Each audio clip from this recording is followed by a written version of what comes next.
America's recent conflicts have been fought on faraway shores and deserts.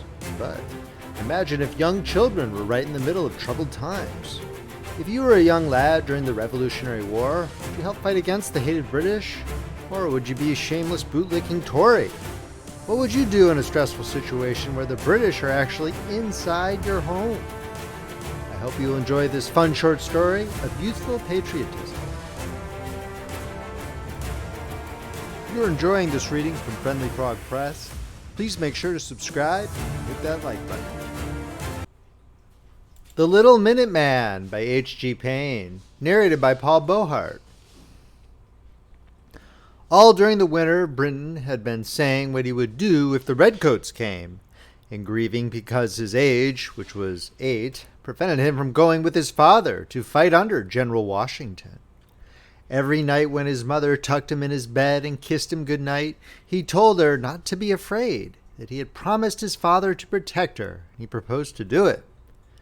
His plan of action, in event of the sudden appearance of the enemy, varied somewhat from day to day, but in general outline it consisted of a bold show of force at the front gate and a flank attack by Towser, the dog. Should these tactics fail to discourage the British, he intended to retire behind a stone fort he had built on the lawn, between the 2 tall elms, and to fire stones at the invaders until they fell back in confusion, while his mother would look on and encourage him from the front porch.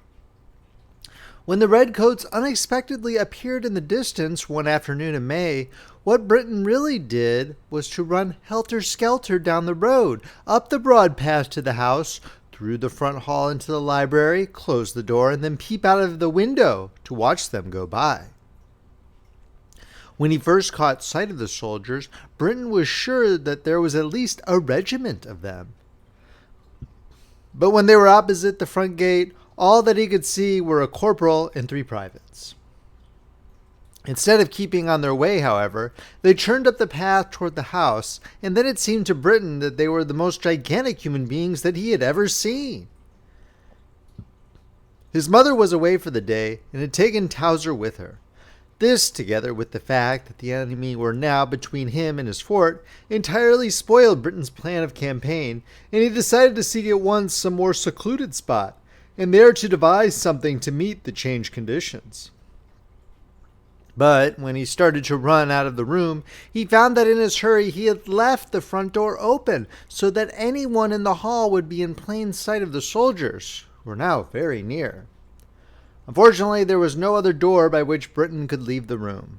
What was worse, there was no closet in which he could hide. The soldiers were now so close at hand that he could hear their voices, and a glance through the window showed him that 2 of them were going around to the back of the house, as if to cut off any possible escape in that direction. And his mother would not be back until 6 o'clock. Instinctively his eyes sought the face of the tall timepiece in the corner. It was just 3, and he could hear the soldiers' steps on the front porch. The clock! Surely there was room within its generous case for a very small boy. In less time than it takes to write it, Britain was inside, and had turned the button with which the door was fastened. As he pressed himself close against the door, so that there should be room for the pendulum to swing behind him, he heard the corporal enter the room. He knew it must be the corporal because he ordered the other men to go upstairs and look around there, while he searched the room on the other side of the hall. Britain could hear the footsteps of the men as they walked about the house, and their voices as they talked to each other. Then all was quiet for a long time. He was just on the point of peeping out when all 4 men entered the room. "Well," said a voice that he recognized as the corporal's, "it is plain there was no one at home. Me own impression is that the bird's flown. He's probably started back for camp, and the wife and the kid with him. I don't believe and pay think no attention to what them Tories say, nohow. Going back on their own neighbors, and kin too, like as not. It's just to curry favor with the officers. It's me own opinion. How did he know the major was coming on today, anyway?" Nobody answered him. Perhaps he didn't expect anyone to. The major, Britain's own father, he was coming home.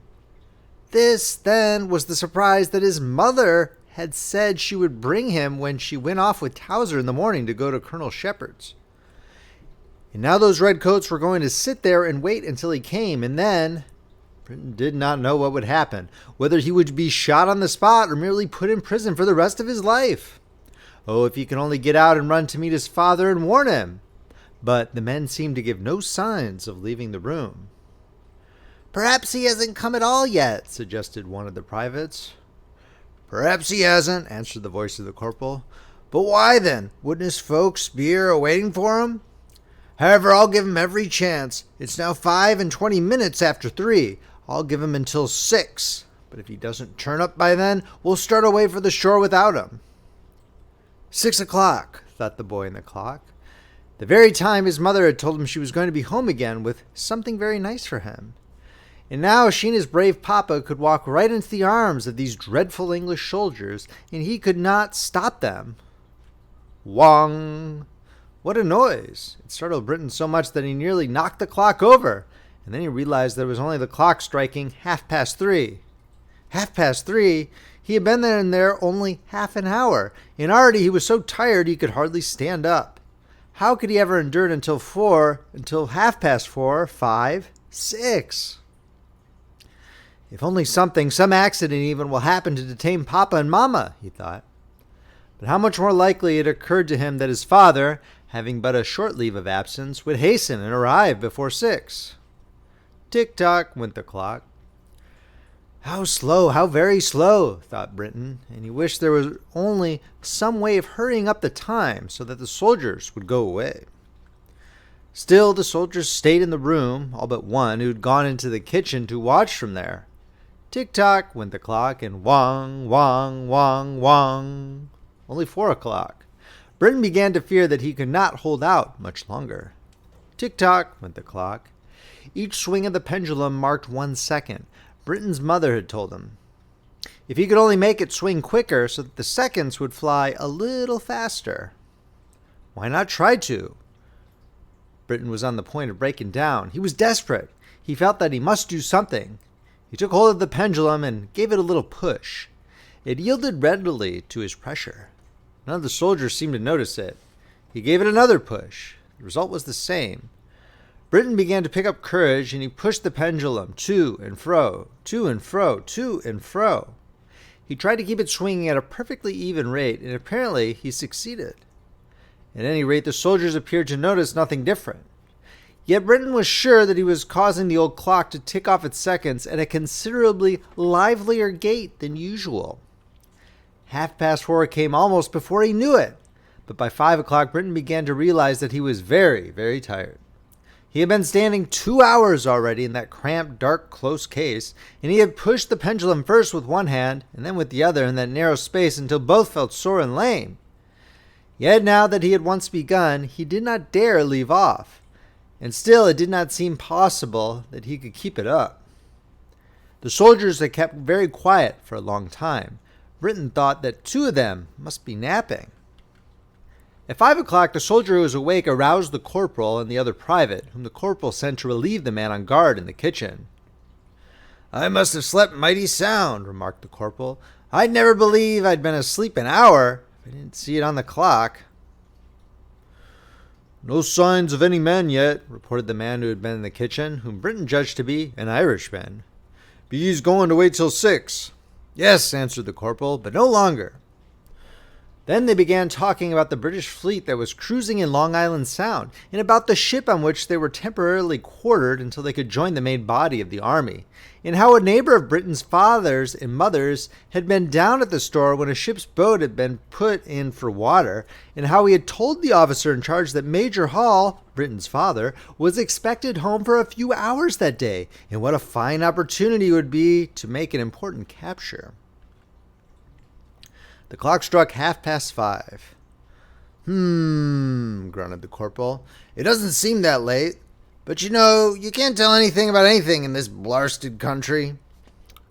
Britton now began to be very much afraid that his father would come before the soldiers left. He wanted to move the pendulum faster and faster, but after what the corporal had said, he did not dare to. Then, when the men lapsed into silence, it suddenly came over Britain how dreadfully weary he was, how all his bones ached, and how very much he wanted to cry. But he felt that his father's only chance of safety lay in his keeping the pendulum swinging to and fro, to and fro. At last, however, came the welcome sound of the corporal's voice, bidding the men get ready to start. Wong, wong, wong, wong, wong, wong. Fall in, ordered the corporal. Forward, march! As the sound of their footsteps died away, Britain, all of a tremble, opened the door of the clock and stumbled out. He knelt at the window and watched the retreating forms of the Redcoats. As they disappeared down the road, he heard a noise behind him and jumped up with a start. There stood his father. The next instant, Britain was sobbing in his arms. Britain's mother came into the room. "Dear me," she said, "whatever can be the matter with the clock? It's half an hour fast." End of story. If you enjoyed this reading, please make sure to subscribe, hit that like button, and check out friendlyfrogpress.com, where you can see where our collection of ebooks, paperbacks, and audiobooks are available. Friendly Frog Press, where the classics come alive. This is Paul Beauheart, signing off.